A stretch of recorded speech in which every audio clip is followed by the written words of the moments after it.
Organizei e paguei 8.000 pelo Natal da família, mas minha irmã postou que ela organizou tudo, então o pai me disse, você não está convidada para o Natal deste ano. Cancelei tudo. Na manhã seguinte eu tinha 31 chamadas não atendidas e uma mensagem que me fez rir em voz alta. Meu nome é Sara, tenho 27 anos. Tudo começou em outubro do ano passado. Eu estava trabalhando em uma empresa de consultoria e depois de anos economizando finalmente tinha uma quantia considerável guardada. Sempre fui a filha que tentava agradar, a que se esforçava para mostrar seu valor através de gestos grandiosos. Minha irmã mais nova Jéssica sempre foi a queridinha dos meus pais. Ela tinha aquele jeito de conseguir tudo o que queria sem muito esforço, enquanto eu precisava provar constantemente que merecia atenção. Naquele mês, durante um jantar em família, minha mãe comentou como seria maravilhoso se pudéssemos ter um Natal especial naquele ano. Falou sobre como seria perfeito alugar uma cabana nas montanhas longe da cidade, onde poderíamos ter momentos íntimos e criar memórias especiais. Meu pai concordou, mas mencionou que as finanças estavam apertadas por causa de alguns investimentos que não deram certo. Foi então que vi minha oportunidade de finalmente ser vista, reconhecida e talvez até amada da forma que eu sempre desejei. Sem hesitar, ofereci-me para bancar toda a viagem. Falei que havia economizado durante anos e que seria meu presente para a família. A quantia não era pequena, 8.000, que incluíam o aluguel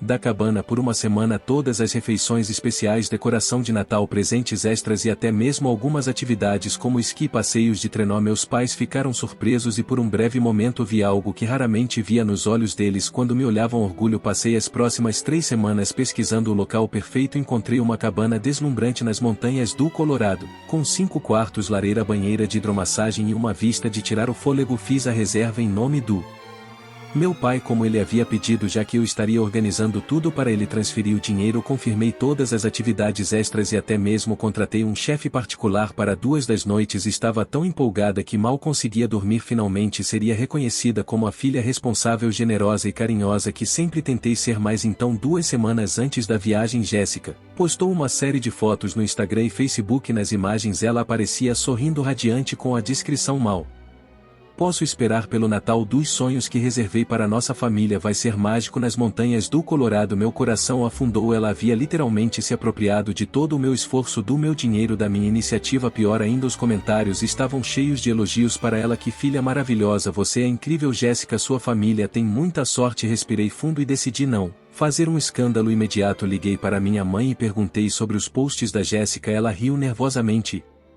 Disse que Jéssica estava apenas empolgada e que não era para tanto. Quando confrontei meu pai sobre o assunto, ele foi ainda mais direto. Jéssica havia sugerido que eles deveriam reconhecer publicamente que ela estava organizando tudo, já que eu não precisava de reconhecimento e era mais madura para lidar com essas coisas. Senti uma raiva profunda crescer dentro de mim, mas ainda assim mantive-a calma. Afinal, o importante era que tivéssemos um Natal especial juntos, certo? Engoli o orgulho e deixei Jéssica levar todo o crédito. Pelo menos eu saberia a verdade. Talvez durante a viagem as coisas se acertariam naturalmente, mas o universo tinha outros planos para mim. 3 dias antes da viagem recebi uma ligação do meu pai às 6 da tarde. Sua voz estava fria, quase robótica, quando pronunciou as palavras que mudaram tudo: Sara, você não está convidada para o Natal deste ano. Jéssica achou que seria melhor se fosse apenas a família próxima e decidimos que você não deveria ir. O silêncio que seguiu foi ensurdecedor. Meu cérebro demorou alguns segundos para processar o que acabará de ouvir. Não estava convidada para o Natal que eu mesma havia planejado e pago a viagem, que custará $8.000 dos meus próprios suprimentos, a cabana que eu havia escolhido cuidadosamente, o chefe que eu havia contratado, tudo isso, e eu estava sendo excluída. Tudo bem, respondi com uma calma que nem eu sabia de onde vinha. Desliguei o telefone e durante longos minutos permaneci sentada no meu sofá olhando para o teto. Então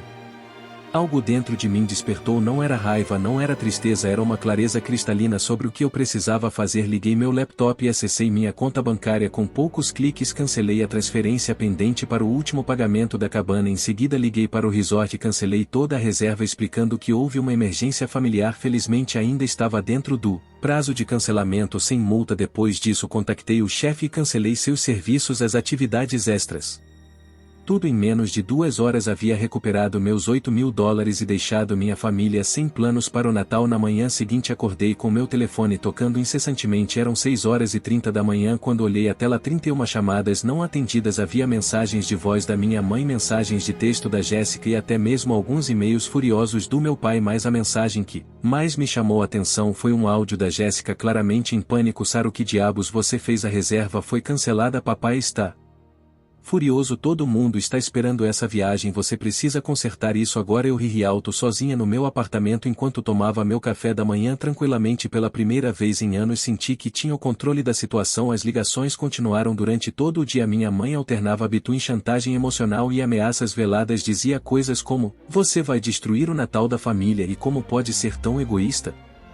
Meu pai, por sua vez, estava exigindo que eu refizesse a reserva imediatamente, como se eu fosse sua funcionária pessoal. Jéssica postou uma série de stories no Instagram reclamando de pessoas invejosas que arruinam as coisas para os outros, mas eu mantive minha posição. Quando finalmente atendi uma das ligações do meu pai, fui clara e direta: eu não estava convidada para o Natal, então não havia motivo para eu arcar com os custos. Se eles queriam a viagem, que organizassem e pagassem por conta própria.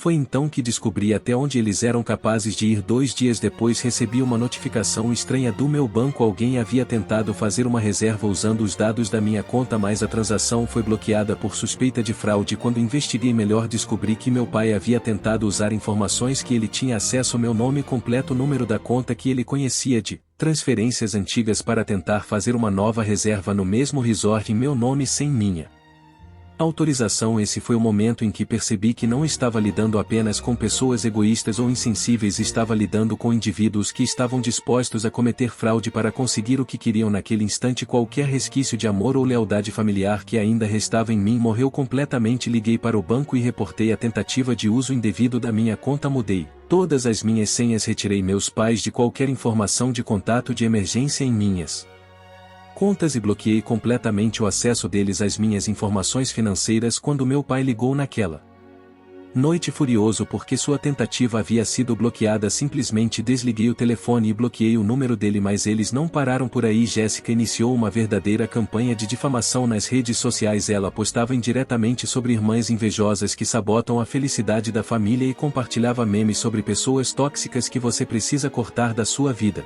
Alguns de nossos primos começaram a comentar claramente sem entender o contexto completo, dando apoio para Jéssica e indiretamente me criticando. Meus pais, por sua vez, começaram a espalhar uma versão distorcida da história para nossos parentes. Contavam que eu havia desistido da viagem no último minuto por irresponsabilidade e que isso havia arruinado o Natal de toda a família. Alguns tios chegaram a me ligar questionando por que eu havia sido tão impulsiva e sugerindo que eu deveria ser a mais velha e mais madura da situação. Durante essas semanas senti uma solidão profunda. Questionei se estava fazendo a coisa certa, se estava sendo muito dura com eles, mas toda vez que eu começava a amolecer lembrava da frieza na voz do meu pai quando me excluiu da forma como Jéssica roubou todo o crédito do meu esforço, da tentativa de fraude, das mentiras que estavam espalhando sobre mim. Foi nesse período que tomei uma decisão que mudaria tudo. Em vez de reagir impulsivamente ou me defender publicamente, eu iria documentar tudo e esperar o momento certo para revelar a verdade. Comecei a fazer prints de todos os posts da Jéssica, salvei todas as mensagens de voz, e-mails e mensagens de texto que recebi. Consegui até mesmo gravar algumas das ligações onde meus pais admitiam abertamente que me excluíram da viagem que eu havia pago. Organizei todos os recibos da reserva original, as confirmações de cancelamento e até mesmo o reporte do banco sobre a tentativa de fraude. Enquanto isso, comecei a me focar intensamente no meu trabalho. A raiva e a decepção que sentia se transformaram em uma energia produtiva incrível.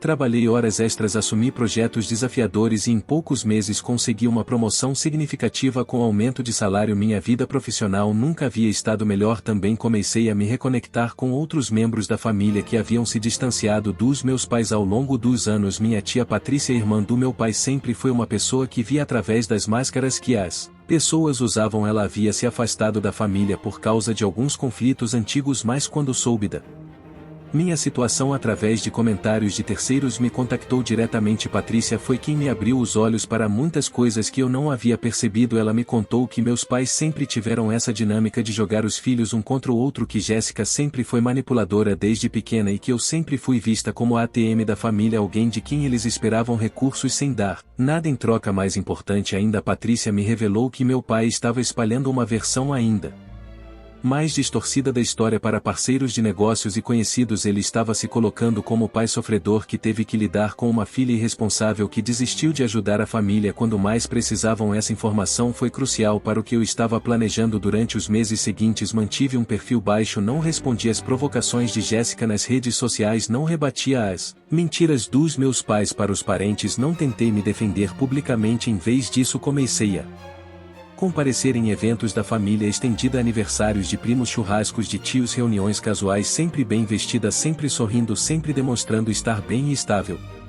Minha presença nesses eventos começou a contrastar fortemente com as histórias que meus pais estavam espalhando. Era difícil acreditar que eu era irresponsável ou problemática quando eu chegava nos eventos dirigindo meu carro novo que comprei com o dinheiro da promoção, sempre com presentes apropriados, sempre contribuindo positivamente para as conversas. Jéssica, por outro lado, começou a mostrar sua verdadeira personalidade sem ter mais a mim como alvo de comparação constante. Ela começou a criar problemas com outros membros da família, reclamava publicamente quando não recebia a atenção que achava que merecia, fazia comentários sarcásticos sobre as conquistas de outros primos e continuava postando indiretamente sobre pessoas falsas sempre que alguém da família postava algo positivo. O comportamento dela estava começando a irritar pessoas que antes a defendiam cegamente. Alguns primos começaram a fazer comentários sobre como ela estava sempre reclamando de alguma coisa e como era cansativo estar perto dela em eventos familiares. Meus pais, tentando proteger a imagem da filha favorita, começaram a ficar ainda mais defensivos e agressivos. Isso os levou a entrar em conflito com outros parentes que questionavam por que Jéssica sempre parecia estar no centro de algum drama familiar. Foi durante esse período que percebi que minha estratégia de não reagir estava funcionando perfeitamente. Eles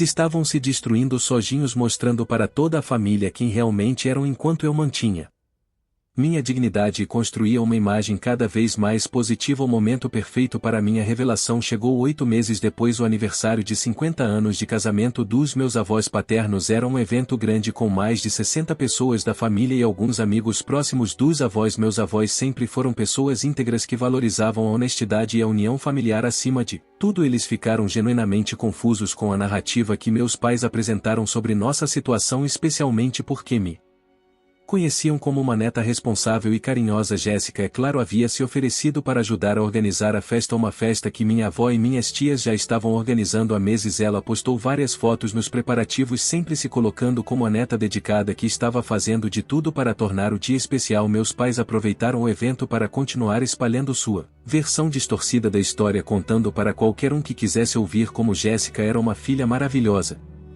enquanto eu era complicada e havia abandonado a família. Foi então que decidi que era hora. Durante o discurso de agradecimento dos meus avós, quando toda a família estava reunida e prestando atenção, pedi licença para falar. Disse que queria esclarecer algumas coisas que haviam causado confusão na família nos últimos meses. Com calma e clareza comecei a contar a história real. Expliquei como eu havia planejado e pago integralmente por uma viagem de Natal para a família. Mostrei os recibos, as confirmações de reserva, os comprovantes de pagamento. Depois mostrei os prints dos posts onde Jéssica se apropriou de todo o crédito pelo meu trabalho. O silêncio na sala era quase palpável quando reproduzia a gravação da ligação onde meu pai me excluía da viagem que eu mesma havia organizado e pago. Algumas pessoas ficaram visivelmente chocadas quando escutaram a frieza na voz dele, mas o momento mais impactante foi quando mostrei a documentação do banco sobre a tentativa de fraude. Expliquei calmamente como meu pai havia tentado usar indevidamente minhas informações para fazer uma reserva em meu nome sem minha autorização. Depois de me excluir da viagem, o impacto foi imediato e devastador para eles. Minha avó, uma senhora de 82 anos que sempre pregou valores como honestidade e integridade, ficou visivelmente abalada. Ela olhou para meu pai com uma expressão de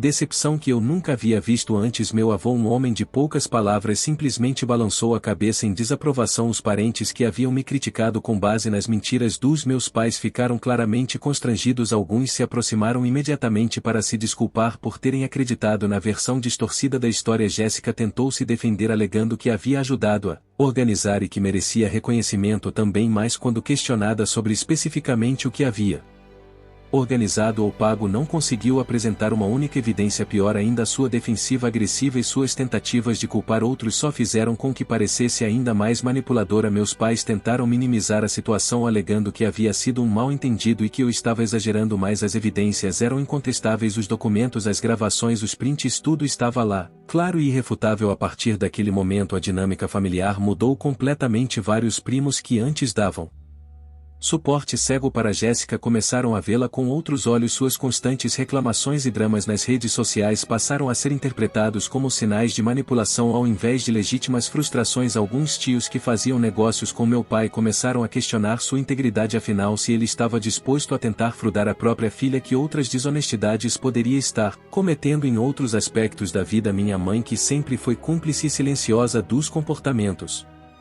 abusivos do meu pai e da manipulação da Jéssica ficou marcada como alguém que permite e facilita esse tipo de comportamento tóxico. Nas semanas seguintes ao aniversário dos meus avós recebi dezenas de mensagens de parentes se desculpando por terem me julgado mal. Alguns confessaram que sempre desconfiaram das histórias dos meus pais, mas não queriam se envolver em drama familiar. Jéssica perdeu várias amizades quando a história se espalhou além da família. Algumas pessoas que haviam elogiado seus posts sobre organizar o Natal da família ficaram sabendo da verdade e se sentiram enganadas. Sua credibilidade nas redes sociais despencou e ela acabou apagando muitos dos posts relacionados ao incidente. Meu pai sofreu consequências profissionais quando alguns parceiros de negócios descobriram sobre a tentativa de fraude. Mesmo que não tenha sido processado criminalmente, decidi não pressionar charges. Sua reputação ficou manchada, alguns contratos foram cancelados e sua credibilidade no meio empresarial foi seriamente abalada. Minha mãe, incapaz de lidar com a vergonha social, se isolou de muitos eventos familiares. Quando aparecia, era claramente tratada com frieza por parentes que antes a respeitavam. O mais irônico de tudo é que eles nunca nem uma única vez admitiram que fizeram algo errado, mesmo confrontados com evidências irrefutáveis. Mesmo vendo as consequências dos seus atos,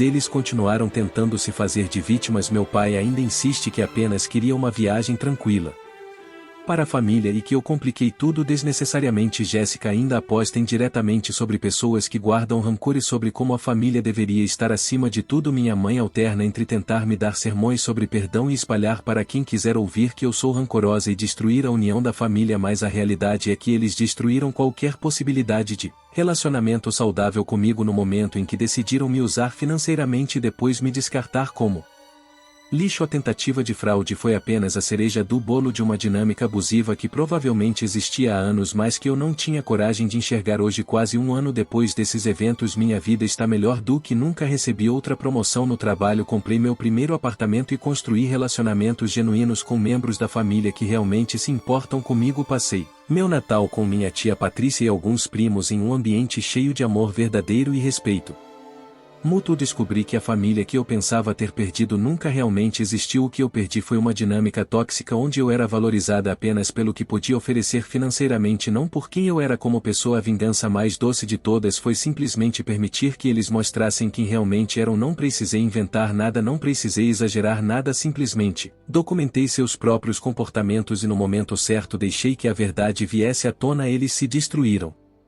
sozinhos com sua ganância, mentiras e manipulação. Eu apenas me recusei a ser cúmplice dessas dinâmicas tóxicas. Às vezes ainda recebo mensagens deles tentando fazer as pazes sempre quando precisam de algo. É claro, meu pai me contactou quando teve problemas financeiros relacionados às consequências profissionais de suas ações. Jéssica tentou se aproximar quando percebeu que havia perdido credibilidade social. Minha mãe envia mensagens melosas nos meus aniversários como se nada tivesse acontecido, mas aprendi uma lição valiosa: pessoas que te tratam mal quando você é generoso com elas não merecem uma segunda chance. Pessoas que mentem sobre você para outros não merecem sua confiança. Pessoas que tentam te prejudicar financeiramente não merecem estar na sua vida. A melhor vingança não foi destruí-los ativamente, foi simplesmente me libertar deles e construir uma vida melhor sem sua toxicidade. Foi mostrar para todos através das minhas ações e conquistas quem eu realmente sou, em contraste com as mentiras que eles espalhavam sobre mim. Hoje, quando olho para trás, sinto gratidão por aquela ligação fria do meu pai me excluindo do Natal. Foi o empurrão que eu precisava para finalmente abrir os olhos e ver que tipo de pessoas elas realmente eram. Foi o catalisador que me levou a tomar controle da minha própria vida e parar de buscar a aprovação de pessoas que nunca me valorizaram verdadeiramente. Se pudesse dar um conselho para qualquer pessoa que esteja passando por uma situação similar, seria